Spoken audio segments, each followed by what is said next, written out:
혹시 세계 30위 안에 드는 부자 중에 가장 어린 사람이 누굴까요? 제일 어린 사람은 페이스북 창업자 마크 저커버그고요. 84년생. 오늘 주제인 EM 만든 사람이 83년생으로 두 번째 어린 부자예요. 자산 규모 53조 원, 세계 30위 부자고요. 중국에서는 세 번째 부자죠. 참고로 중국 1등 부자는 빅뱅이 광고했던 생수회사 창업자고요. 2등은 위챗을 운영하고 라이엇 게임즈 등등의 지분을 가진 텐센트 창업자. 그러면 혹시 전 세계인이 가장 많이 다운받는 앱은 뭘 것 같아요? 유튜브? 인스타? 페이스북? 아니에요. 작년 기준으로 이번 주제인 이 앱이 바로 세계 1등이죠. MZ세대가 폭발적으로 다운을 받으면서 페이스북 막 앱들을 이긴 거죠. 이게 불과 서비스 시작 3년 만에 1등이었어요. 2위는 페북, 3위는 왓츠앱, 4위는 인스타, 5위는 페메. 자, 이 결과가 좀 의외라고 느껴지시는 분들은 점점 늙어간다는 어떤 증거일 수도 있어요. 아무튼 그리고 오늘 주제인 이 앱을 보유한 기업은요, 이 앱이 주력인데 세계에서 가장 비싼 유니콘 기업이 돼서 기업 가치가 무려 300조 원, 400조 원에 이른다, 이런 평가들도 계속 나와요. 하지만 안보 위협 때문에 미국에서는 서비스가 금지될 뻔도 했고요. 중국이랑 갈등을 겪고 있는 인도에서는 실제로 이걸 금지하기도 했죠.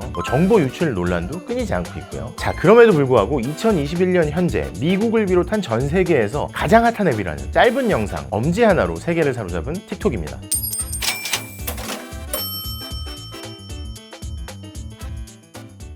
자, 요즘에 오징어 게임에 나오는 소리가 무서워서 초등학생들 중에는 무궁화 꽃이 피었습니다를 하기 어렵다, 이렇게 얘기하는 친구들도 있대요. 근데 이게 미성년자 관람 불가니까 오징어 게임 혹시 봤니? 라고 물으면 넷플릭스가 아니라 틱톡에서 봤다는 얘기를 많이 한다고 하더라고요. 어린 세대들한테 엄청 인기니까. 왜 춤추고 노래하고 음식 같은 거 올리고 재밌는 영상들 많이 올라가잖아요. 개인적으로 저는 문워크를 이렇게 알려주는 게 좋던데요. 아무튼 근데 또 이게 어리거나 젊은 세대만 재밌거나 춤추거나 노래하거나 이런 영상만 올리느냐? 그거 아니죠. 1년 전쯤에는요, 미국 아이다호 호주에 사는 한 40대 아저씨가 차가 고장나가지고 스케이트보드를 타고 출근하는 모습을 영상을 올렸거든요. 이렇게 스케이트보드를 타고 가면서 이렇게 노래를 립싱크로 따라해. 그리고 한 손에는 주스를 들고 가면서 이걸 마셔. 이거 보신 분들도 계실 텐데 이 영상 조회수가 지금 8,300만 회 정도 돼요. 좋아요가 1,300만 개고 댓글이 무려 14만 개. 이게 영상이 웃기거나 재밌거나 그런 거 아니에요, 제가 보기에는. 근데 이게 엄청나게 많이 보니까 손에 들고 있던 그 주스 회사에서 이 아저씨한테 5년치 주스를 줬다고 하죠. 그리고 아예 트럭도 새로 장만해주고. 근데 사실 저는 틱톡을 처음 접했을 땐요, 지금도 그런 분들 계시겠지만 여기저기서 워낙 광고도 많이 나오고 봤는데 약간 이상한 영상 올라오는 것 같고 해서 이게 뭐지? 싶더라고요. 그러다가 한 번, 두 번 계속 보다 보니까 약간 피식 웃게 되고 계속 보게 되고 그렇더라고요. 아마 제가 아재라서 그럴 테지만요, 근데 틱톡은 처음 출시됐던 2017년부터 인기가 많았어요. 그리고 그 시작은 중국에서부터였죠. 자, 틱톡을 만든 기업 바이트댄스의 설립자 장이밍은 1983년생인데요. 중국 대학에서 전자공학, 컴퓨터공학을 공부했는데 학교 다닐 때부터 신문, 잡지 뭐든지 일주일 내내 다 찾아서 읽을 정도로 활자 중독이라고 불릴 만한 학생이었대요. 그리고 졸업하고 인터넷 업체에 들어갔는데 애플의 아이폰이 출시되는 걸 보고 되게 충격을 받았다고 하죠. 이제 사람들이 컴퓨터가 아니라 핸드폰으로 인터넷을 하겠구나 싶더래요. 그래서 이직해서 다니던 마이크로소프트까지 그만두고 스타트업으로 옮겼는데 2011년에 지하철을 타고 가다가 뭔가를 깨달았다고 하죠. 이게 2011년 초에는 사람들이 지하철에서 신문을 많이 읽고 있었대요. 근데 그 해가 다 지나가지도 않았는데 그 해가 중국의 스마트폰 판매가 급증할 때였거든요. 2011년 말쯤 되니까 사람들이 지하철에서 신문을 안 읽더라고요. 아마 기억나시는 분들 계실 거예요. 한국 상황도 그렇게 크게 다르진 않았으니까요. 그리고 이후 2012년에 자기 회사를 차립니다. 대학 때 룸메이트랑 함께요. 그래서 뭘 시작했느냐? 뉴스 서비스였어요. 기자나 편집자가 없이 기존에 있는 뉴스들을 바탕으로 이용자들이 읽었던 뉴스를 기반으로 해서 AI로 추천을 해주는 일종의 AI를 활용한 뉴스 큐레이션 앱인 거죠. 이제 더 이상 대세는 종이가 아니라 스마트폰으로 정보가 오가겠구나 싶더래요. 그리고 이 서비스가 히트를 쳤습니다. 불과 2년 만에 이 서비스를 통해서 뉴스를 보는 사람만 하루에 1,300만 명에 이르렀대요. 그리고 미국의 벤처 캐피탈로부터 무려 1억 달러 투자를 받고요. 미국과 남미에 진출해서 가입자를 더 모으고, 그리고 나서 또 얼마 뒤에는 텐센트한테 회사를 팔라는 제안을 받았대요. 무려 80억 달러. 근데 이걸 거절하죠. 거절한 이유는 내가 텐센트 직원 되려고 회사 창업한 거 아닙니다. 근데 이게 지금 보면 그런데 당시에 이게 쉬운 일은 아니었을 거예요. 왜냐면 텐센트가 라이엇 게임즈 그리고 카카오, 넷마블 등등에도 투자한 엄청나게 큰 손이니까요, 투자업계. 근데 아무튼 그때 회사를 팔았으면 이 텐센트 창업자가 세계 27위 부자고 바이트댄스 창업자가 30위 부자니까 이 27위 부자를 턱 밑에서 추격하는 그런 세계적인 부자가 되기는 어려웠겠죠. 그리고 2016년에는 지금의 틱톡 컨셉과 같은 쇼펌 영상 올리는 더우인을 중국에서 출시해요. 서비스의 원칙은 아주 단순했어요. 젊은 사람을 타겟으로 한다. 이용자가 적극적으로 참여하는 서비스를 만든다. 그러니까 편집도 쉽게 할 수 있게 만든 거겠죠. 그리고 우리가 원하는 영상이 아니라 이용자가 원하는 영상을 추천한다. 우리 취향이 아니라 이용자 취향에 맞추겠다는 거겠죠. 그리고 영리했던 게 더우인이 주로 중국에서 사용하는 서비스였으니까요. 불과 약 1년 뒤죠. 2017년에는 글로벌 시장을 따로 타겟으로 한 별도의 서비스, 비슷한 서비스를 내나요? 그게 바로 틱톡이었습니다.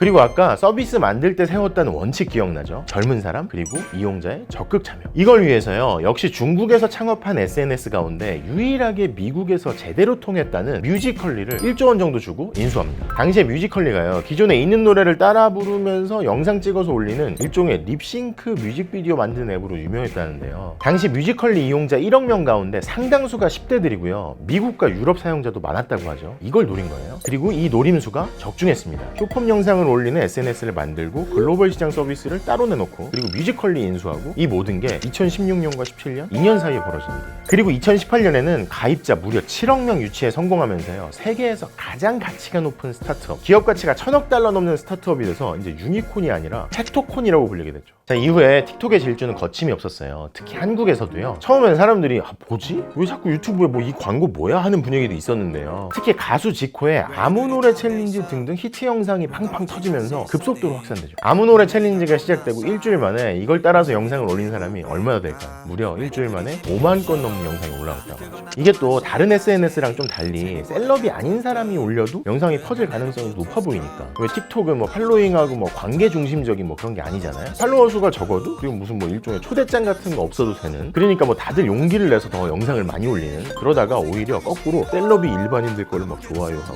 막 그걸 막 따라하기도 하고. 그러면서 한국뿐만 아니라 다른 많은 나라에서도요, 음악 같은 경우에는 틱톡에서 많이 쓰이는 노래가 막 역주행을 하고 차트에도 영향을 많이 미친다고 하죠. 그러면서 아티스트들 사이에는 뭐 틱톡에서 확산을 겨냥한 노래들도 일부러 많이 만들고, 또 음원을 가진 회사들은 틱톡에서 음악을 많이 활용할 수 있게 라이센스 계약도 확대하고. 하지만 이렇게 탄탄대로만 달리는가 싶었는데 여기저기서 문제가 발생하죠. 일단 미국과 인도를 중심으로요, 틱톡같이 중국 기업에서 출발한 앱이 안보 위협을 일으킨다, 그러면서 사용 금지를 추진하고, 미국 같은 경우는 트럼프 전 대통령이 그랬죠. 미국에서 계속 이 서비스를 유지할 거면 미국 사업은 매각해라. 근데 결국 뭐 실제로 미국에서 그렇게 금지가 되진 않았고, 인도에서는 금지가 되긴 했지만요, 또 여전히 틱톡을 쓰면 뭐 얼굴이나 목소리 등등이 유출돼서 개인정보가 악용이 될 수 있다는 우려도 계속 나오는 상황이죠.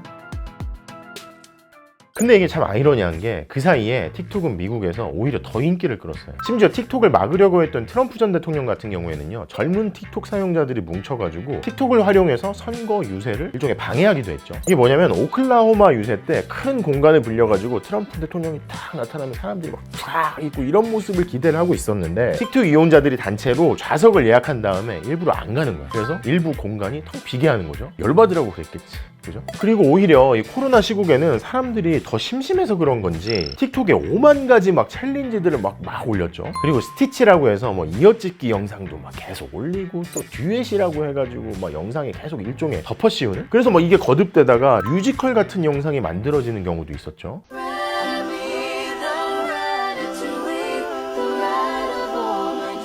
이게 보신 분들 아시겠지만 일반인들만 참여하는 게 아니라 막 에드시런 같은 엄청난 가수들도 이 영상 뭐 참여해서 올리고 막 그러기도 하죠. 에드시런이랑 내가 막 노래를 같이 부르는 느낌이 막 날 수 있는, 이게 막 사람들이 덧붙여져가지고 막 화음이 막 쫙.